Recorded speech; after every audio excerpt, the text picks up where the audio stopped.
Well, it's a dark side of many major sporting events, including the Kentucky Derby, human trafficking. We talk about it every year because it's an issue that needs attention.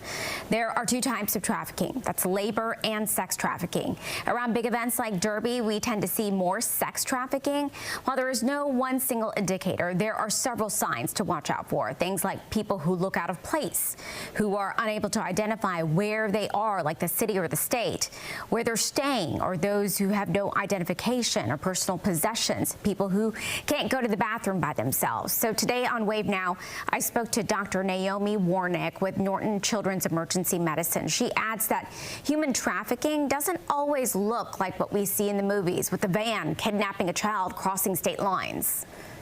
Most recruitment now is happening either with someone the victim knows, so a family member, a close friend, intimate partner, or happens online.